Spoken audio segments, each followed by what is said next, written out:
अगर कुछ भी ये प्रोवोक करना है, ब्राह्मणों भारत छोड़ो, और वो कह रहा मुसलमानों भारत छोड़ो, वो कह रहा दलितों भारत, अरे ये कोई नारा साहब गाँव छोड़ देते हैं सर। अब कांग्रेस का काम उस मस्जिद को ध्वस्त करवाना, सब काम तो कांग्रेस ने किया। तो आप कह रहे हैं भाजपा का साथ दे रहे, भाजपा का तो पहले भी साथ दे रही थी। आप आज यूनिफॉर्म सिविल सारा काम कांग्रेस ने किया। भाई कहता हूँ, लोग कहते हैं चचेरे, वो भी भतीजा है, चाचा चोर भतीजा पाजी, बीच में हम लोग सब जनता भी हो रही है इसी पर राजी। तो क्या करेंगे अब मुल्ला काजी?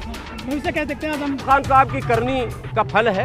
उन्होंने अपने शासनकाल में जो कुछ किया है वो तो बहरहाल उनको भी भुगतना पड़ेगा। उन्होंने भी कोई अच्छा नहीं किया है बहुत। उनके शासनकाल में अगर सब कुछ ठीक हुआ रहता, जनता को ये लग जाएगा पूरी तरह से कि नहीं, ये सरकार भी हमारे लिए कुछ नहीं कर रही है, तो फिर कोई दूसरा अन्ना आएगा, फिर कुछ होगा, फिर नई बात होगी, फिर धरने प्रदर्शन शुरू होंगे। और सुगबुगाहट है, ये अलग बात है कि खेमे में है, लेकिन सुगबुगाहट है साहब। भीड़ को ही तो दिन भर टीवी चैनल वाले चलाते हैं। आज प्रधानमंत्री के रोड शो में गुजरात में इतनी भीड़ कि एम्बुलेंस भी घंटों फंसी रह गई, भीड़ ही तो थी वो।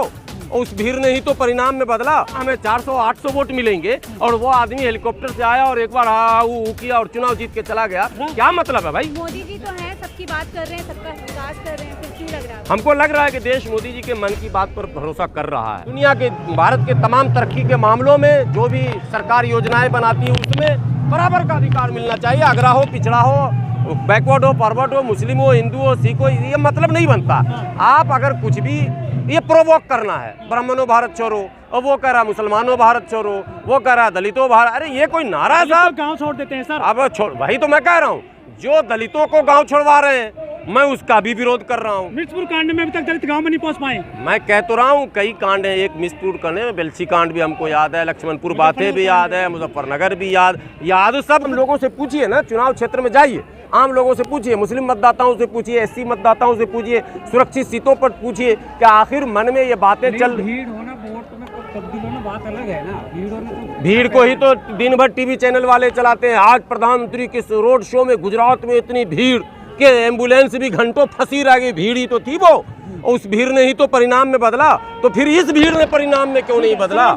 केवल लेकिन रामपुर में पहली बार बीजेपी जीती है उत्तर प्रदेश में सर। आजम खान का सफाया कर दिया। तो मैं तो बीजेपी को बधाई दे रहा हूँ जीत की। आप भी बधाई दीजिए, देश के लोगों को भी बधाई दीजिए, रामपुर के मतदाताओं को भी बधाई दीजिए, मुबारक हो उनको नया विधायक। अब उनका विकास होगा, यही तो मुद्दा था ना उनका।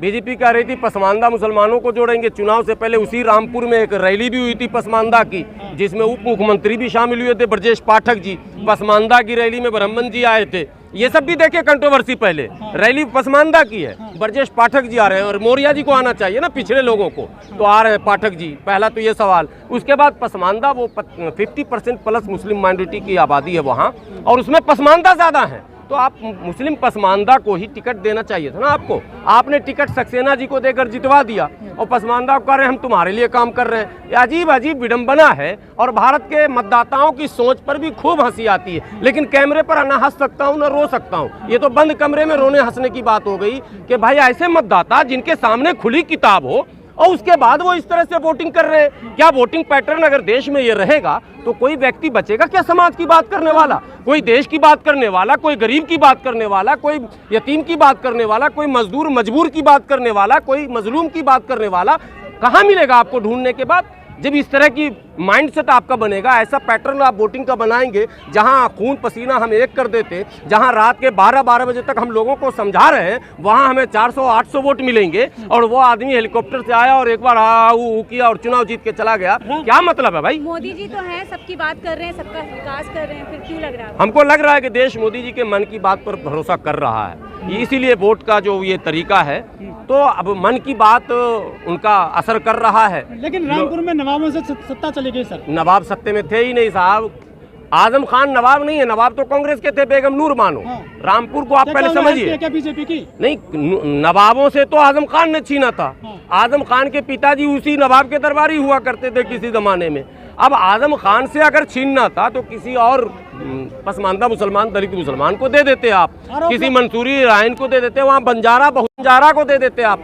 आपको आगे नहीं बढ़ाना इनको भाई, आपको SC ST की चिंता नहीं है, आपको OBC की चिंता नहीं। आरोप लग रहा है कि कांग्रेस ने सपोर्ट किया बीजेपी बनाने का श्रेय देते हैं भाजपा को, लेकिन उस बाबरी मस्जिद राम मंदिर में मूर्ति रखना कांग्रेस का काम ताला लगवाना कांग्रेस का काम, ताला खुलवाना कांग्रेस का काम, शिलान्यास करवाना कांग्रेस का काम, उस मस्जिद को ध्वस्त करवाना सब काम तो कांग्रेस ने किया। तो आप कह रहे भाजपा का साथ दे रहे, भाजपा का तो पहले भी साथ दे रही थी। आप आज यूनिफॉर्म सिविल सारा काम कांग्रेस ने किया। अगर वो मस्जिद टूटी न रहती, सुप्रीम कोर्ट फैसला ही नहीं देता, वो अटका रह जाता। ये मैं कह रहा हूँ आपको, नहीं होता संभव। कांग्रेस ने मार्ग प्रशस्त किया है। और एक बात बताओ, आज यूनिफॉर्म सिविल कोड की आप बात कर रहे हो, कांग्रेस ने ये पहले ही मसौदा लाया है। कांग्रेस सब कुछ कर चुकी है। जिस सीए पर आप बहस कर रहे हो, जिस एनआरसी पर आप बहस कर रहे हो, 1985 में राजीव गांधी ने लाया था। आसाम में सबसे पहले जब आसाम अकॉर्ड साइन हुआ था तो राजीव गांधी और जो आसाम गण परिषद नहीं, वो छात्र का जो संघ था, उससे इनका एग्रीमेंट हुआ था। तो ये दोनों तो भाई भाई हैं, मौसेरे भाई कह लो, मैं तो सगा भाई कहता हूँ। लोग कहते हैं चचेरे, वो भी भतीजा हैं, चाचा चोर भतीजा पाजी। बीच में हम लोग सब जनता भी हो रही है इसी पर राजी। तो क्या करेंगे मुल्ला काजी? भविष्य क्या देखते हैं आजम साहब? नहीं ना, आजम खान तो रिटायर थे, उनका भविष्य क्या देखना, वहाँ के मतदाताओं का भविष्य न देखना है। हम लोग पसमानदा मुसलमानों की लड़ाई लड़ने वाले, हम लोग दलित मुसलमानों की बात करने वाले, हम लोग आहत हुए हैं कि हम लोगों के साथ न्याय नहीं हुआ। प्रधानमंत्री जी ने हैदराबाद में कहा था कि पसमानदा मुसलमानों को हम मान सम्मान देंगे, जोड़ेंगे। हम लोगों को उम्मीद जगी थी कि कुछ जुड़ेगा मामला, लेकिन ऐसा हुआ कि ढाक के 3 पात लोकसभा में भी साफ कर दिए गए, राज्यसभा में भी साफ किए, मंत्रिमंडल में भी नहीं कहीं दिख रहे हैं। और अब जो चुनाव जितने हो रहे हैं, चाहे वो उपचुनाव हो चाहे चुप चुनाव हो, कहीं हम दिख तो नहीं रहे। तो आजम खान साहब क्या तारीखों में लगे रहेंगे? वो तो अब आजम खान साहब की करनी का फल है। उन्होंने अपने शासनकाल में जो कुछ किया है वो तो बहरहाल उनको भी भुगतना पड़ेगा। उन्होंने भी कोई अच्छा नहीं किया है बहुत। उनके शासनकाल में अगर सब कुछ ठीक हुआ रहता तो शायद ये दिन देखने को नहीं मिलते। देखिए, जो कुछ हो रहा है देश में पिछले तमाम शासकों की गलतियों का नतीजा है। अचानक मोदी जी आसमान से अवतार नहीं लिए हैं, अचानक अमित शाह जी नहीं आए और अचानक योगी जी भी नहीं आए। ये एक प्रक्रिया है। आप जब पहले गलती करेंगे, अविश्वास का वातावरण बनेगा। यही दिल्ली है, अन्ना आंदोलन हुआ था, करोड़ों लोग शामिल होने लगे। दिल्ली तो दिल्ली है, लोग यूपी से बिहार से आ रहे थे अन्ना जी के आंदोलन में शामिल होने, और अंतोगत्वा सत्ता खत्म, कांग्रेस का तख्ता पलट हो गया ना भाई। तो फिर आप इंतजार कीजिए। अभी मन की बात चल रही है, धन की भी बात चल रही है, कहीं कहीं तन की भी बात चल जाती है, लाठी डंडा भी चल जाता है। जिस दिन जनता को ये लग जाएगा पूरी तरह से कि नहीं, ये सरकार भी हमारे लिए कुछ नहीं कर रही है, तो फिर कोई दूसरा अन्ना आएगा, फिर कुछ होगा, फिर नई बात होगी, फिर धरने प्रदर्शन शुरू होंगे। और सुगबुगाहट है, ये अलग बात है कि खेमे में है, लेकिन सुगबुगाहट है साहब। योगी जी ने कह दिया कि जो महिलाओं को छेड़ेगा अगले चौराहे पर ढेर कर दिया जाएगा। इसमें तो हम समर्थन करते हैं उनको। ये तो अच्छी बात है, तो सारे शासकों को करना चाहिए।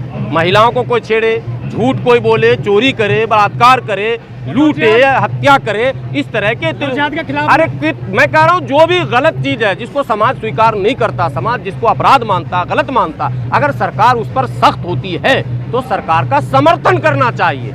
दल की भावना से नहीं, दिल की भावना से। हम किस दल में है ये मतलब नहीं।